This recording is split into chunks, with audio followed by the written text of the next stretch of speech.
না, প্রথম ব্যক্তির জন্য প্রযোজ্য এই কথা সঠিক না।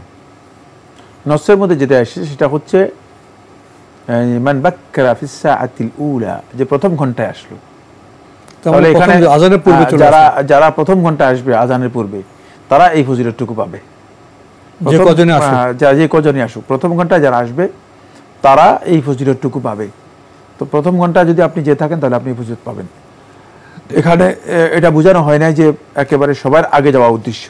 ওই সময়টাকে নির্দিষ্ট করা হয়েছে যে মানে আস-সাআতিল উলা, প্রথম ঘন্টায় গিয়ে উপস্থিত হলো।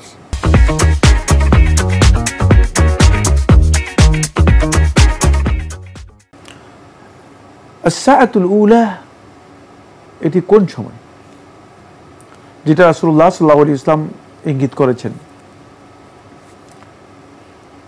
এটি নিয়ে আলেমদের মধ্যে দীর্ঘ বক্তব্য রয়েছে, দীর্ঘ কথা আছে। বিশুদ্ধ বক্তব্য হচ্ছে সাআতুল উলা হচ্ছে জাওয়ালের আগের সময়। জাওয়ালের আগের প্রথম যে ঘন্টা আছে সেই ঘন্টায় যদি কোনো ব্যক্তি পৌঁছে সেটা হচ্ছে আস-সাআতুল উলা, প্রথম ঘন্টা। যে আপনি পৌঁছেছেন জাওয়ালের আগে প্রথম ঘন্টায়, তাহলে এটা হচ্ছে আস-সাআতুল উলা। যেমন 11টায় পৌঁছলেন বা 11টা একটু আগে পৌঁছলেন। তো জাওয়াল কি যখন সূর্য মধ্য গগনে, জাওয়াল হচ্ছে 11টা, এখন জাওয়াল হচ্ছে 11:41। তার মানে জাওয়ালও আমি বলে দিচ্ছি তাহলে বুঝতে সহজ হবে। তাহলে আপনি 1 ঘন্টা আগে যদি পৌঁছেন, 11:41 আগে পৌঁছতে হবে আপনাকে, 10:40 পৌঁছতে হবে, তাহলে আপনি মানে প্রথম ঘন্টায় পৌঁছতে পারলেন। এখন জাওয়াল হচ্ছে 11:41, আজকের দিনের বা আগামীকালের জাওয়াল হচ্ছে 11:41। সুতরাং জাওয়ালের 1 ঘন্টা আগে যিনি পৌঁছলেন তিনি সত্যিকার এই ফজিলতটুকু পাবেন। এটা হচ্ছে তাবখীরের মানে প্রকৃত সূরত, যেটা মুহাদ্দিসিনগণ হাদিসের কিতাবের মধ্যে উল্লেখ করেছেন। এখন আমাদের এখানে দেখা যায় যে অনেক লোকই আছে জুমার সালাতে অনেক দেরি করে যান। বেশিরভাগ ইমাম সাহেব তো আসবেন সবার শেষে, কিন্তু মুসল্লি যারা আছেন মুসল্লিরাই আসেন ইমাম সাহেবকে ধরার জন্য, আসেন ইমাম সাহেবকে ধরার জন্য। ইমাম সাহেব যখন সালাত শেষ করবেন এই অবস্থা, তখন আসেন। এটা আসলে মানে এই ফজিলত পাওয়ার জন্য যথেষ্ট নয়। এই ফজিলত পাওয়ার জন্য অবশ্যই আপনাকে প্রথম ঘন্টায় উপস্থিত হতে হবে। জাওয়ালের সময় 1 ঘন্টা আগে।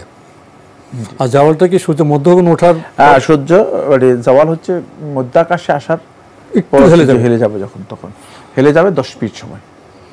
জি, তো জাওয়ালের আগে পূর্ববর্তী 1 ঘন্টার মধ্যে যারা আসবেন, আমরা খুবই গুরুত্বপূর্ণ বিষয়ে অবগত হলাম। প্রিয় দর্শক, আরও লিখেছেন, এক মসজিদে 3 জন ব্যক্তির জানাজা একসাথে হয়েছিল। এখন প্রশ্ন হচ্ছে, এক জানাজা পড়লে যতটুকু সওয়াব হবে ততটুকু সওয়াব পাবো, নাকি 3 জানাজার সওয়াব পাবো? এছাড়া এক জানাজা পড়লে উহুদ পাহাড়ের সমান সওয়াব পাওয়া যায়, এই তথ্য কি সঠিক? হ্যাঁ, এই তথ্য সঠিক। এক মসজিদে যদি একসাথে 3 জনের সালাতুল জানাজা হয়ে থাকে, তাহলে আপনি শুধুমাত্র একটি সালাতুল জানাজার সওয়াব পাবেন। কারণ 3টা সালাত আদায় করে নেই, আদায় তো করেছে সালাত একটাই। 3 জনের সালাত আদায় হয়েছে ঠিকই, কিন্তু একটি সালাত আদায় হয়েছে, সেই জন্য একটি সওয়াব পাবেন। কারণ জানাজার সালাত হচ্ছে একটাই। এখানে যদি 3 জায়গায় 3টা সালাত হতো তাহলে সওয়াব পেতেন 3টি।